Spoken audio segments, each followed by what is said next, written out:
Good morning students, class 10th। आज का विषय है कविता संगीतकार, कवि है मंगलेश डबराल।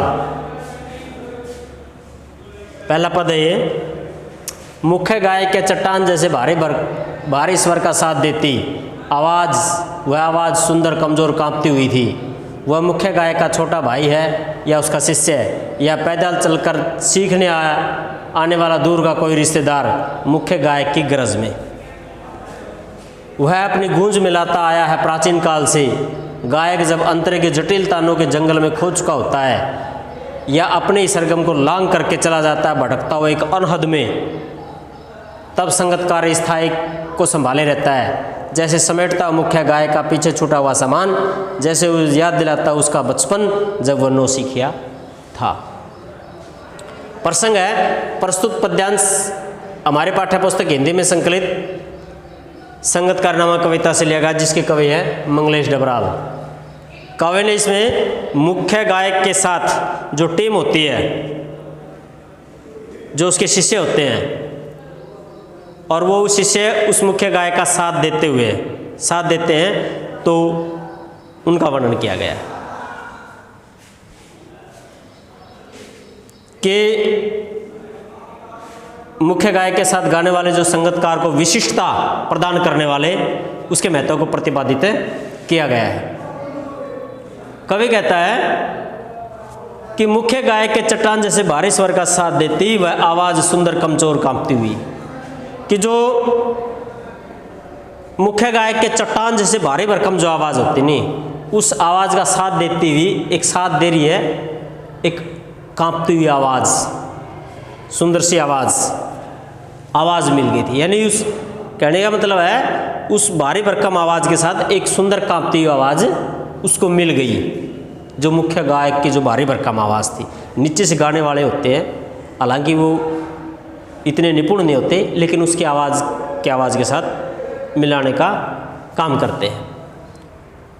वह आवाज़ किसकी है? वह मुख्य गायक का छोटा भाई, जो नीचे बैठी हुई जो टीम है, जो उसकी आवाज़ के साथ मिलाने का जो कार्य है कर रहे हैं, वो कौन हो सकते हैं? या तो वो मुख्य गायक का कोई छोटा भाई हो सकता है, या उसका शिष्य हो सकता है, या पैदल चल आने वाला दूर का कोई रिश्तेदार मुख्य गायक की गरज में। मुख्य गायक मतलब एक मुख्य गायक बनने के लिए, यानी गायक के में निपुण बनने के लिए उस आवाज़ का साथ देता है। जो उसकी आवाज़ में मिला रहा है, जो सुंदर सी आवाज़ है या कांपती आवाज़ है, उस भारी भरकम आवाज़ के साथ मिलाने की कोशिश कर रहा है। वो आवाज़ किसकी है? उसके छोटे भाई की हो सकती है, या किसी शिष्य की हो सकती है, या मुख्य गायक बनने की जो लालसा है, एक अच्छा गायक बनने की जो लालसा में आया कोई दूर का रिश्तेदार भी हो सकता है। यानी जब हम किसी के पास सीखने जाते हैं, हमारी आवाज़ उसके साथ मिलाने की कोशिश करते हैं, लेकिन वो मिल नहीं पाती। लेकिन फिर भी जब मिलते हैं तो उसका शिष्य हो सकता है, या उसका भाई भी हो सकता है, या कोई दूर का रिश्तेदार हो जो एक अच्छा गायकी में निपुण बनने के लिए आया होगा वहाँ पर। वह अपनी गूंज मिलाता है प्राचीन काल से, जब अंतरे की जटिल ततानों के जंगल में खो चुका होता है या अपने इस संग को ला करके चला जाता है भटकता हुआ एक अनहद में। अनहद क्या होता है? जब जो गायक होता है वो परमात्मा की भक्ति में इतना डूब जाता है, उसको पता ही नहीं रहता है कि वो कहाँ खो गया है। तब उसको संभाले कौन रखता है? वो शिष्य जो उसके पास बैठे हुए होते हैं। तो वो कहते हैं वो अपनी गूंज मिलाता है प्राचीन काल से। वो जो मुख्य गायक की आवाज़ के साथ जो है प्राचीन काल से उसकी आवाज़ को मिलाता हुआ आया है। यानी जब वो कहीं खो जाता है तो उसकी आवाज़ कौन मिलाता है? नीचे से स्वर आता है, वो उसको संभाले रखता है। गायक जब अंतरी जंगलों में खो चुका होता है, जब वो गायकी में इतना ज़्यादा डूब जाता है, यानी उन अंतरे की तानों में इतना डूब जाता है, या अपने ही सरगम को लांग करके भगवान की भक्ति में इतना लीन हो जाता है। अनहद का मतलब है गाते हुए इतना ज़्यादा डूब जाना, परमात्मा में लीन होना, भक्ति में लीन हो जाना, अनहद उसको बोलते हैं। तो जब वो इतना डूब जाता है तब उसको उसकी आवाज़ मिलाता है वो नीचे बैठे हुए उसके शिष्य, कोई रिश्तेदार, या कोई गायक बनने की लालसा के लिए आया हुआ कोई भी रिश्तेदार, तो वो उसको संभाले रखता है। तब संगीतकार स्थायी को संभाले रहता है।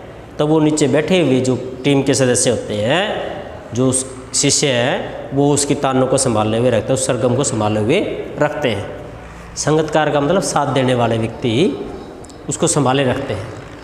जैसे समेटता मुख्य गाय का पीछा, जब वो इतना ज़्यादा मशगूल हो जाता है, जब वो इतना ज़्यादा मतलब डूब जाता है अपने सरगम के अंदर, तब वो नीचे जो उसके शिष्य उसको संभाले रखते हैं। जैसे समेटता वो मुख्य गाय का पीछे चढ़, तो उसको संभालते हैं, मतलब जैसे कोई पीछे सामान छूट जाता हो तो वो अपने सामान को समेटता हुआ, जैसे कोई जल्दबाजी में आदमी, तो बड़ा आदमी तो चला जाता है, और लेकिन जो पीछे रहने वाले सदस्य होते हैं वो सामान को समेटते हैं कि मतलब भाई ये सामान भूल गया होगा, वो बाद में लेके जाते हैं। तो उसी प्रकार से जब वो मुख्य गायक होता है इतनी डूब जाता है, तो उसमें वो शिष्य उसको संभाले हुए रखते हैं, और वो इस तरह से संभालते हैं जैसे कोई व्यक्ति अपना सामान जो पीछे छोड़ गया और सामान को संभाले हुए रखता है, तो उसे याद दिलाता उसका बचपन जब वो निष्का था, तो उसको वो याद दिलाता, वो शिष्य उसको याद दिलाते हैं कि आप इतनी ज़्यादा दूर जा चुके हैं कि आपका सामान है, आपका जो तान है वो पीछे छूट गई है। उसको दिलाता उसका बचपन कि आप लौट आइए, कभी आप भी नौसिखिया थे। वो जो नौसिखिया थे, जो नए नए सीखने वाले होते हैं, वो उसको दिलाते हैं कि आप वापस आइए अपने बचपन के अंदर, पीछे आइए, आप बहुत दूर जा चुके। तो वो याद दिलाने वाले कौन होते हैं? वो संगतकार होते हैं। यानी कहने का मतलब ये है, जो इसके अंदर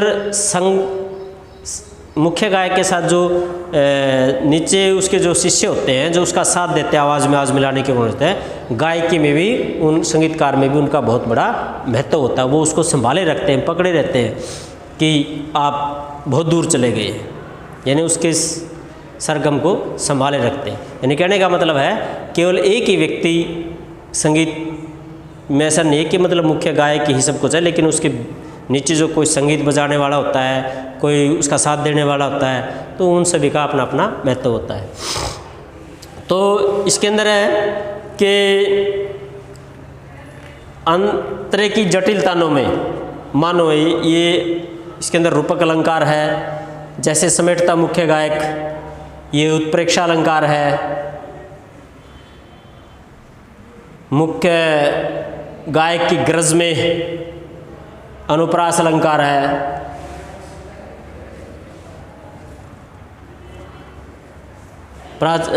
खोज की वजह से, और उपमा अलंकार।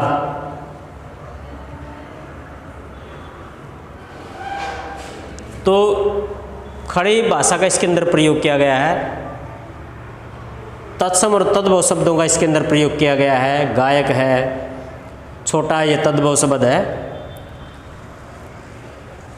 और एक संगीतकार के साथ साथ दूसरे अन्य व्यक्तियों का भी विशेष योगदान होता है। आशा होगा कि आपको ये पद्यांश समझ में आएगा। फिर भी अगर कोई समस्या तो ज़रूर बताएं। धन्यवाद।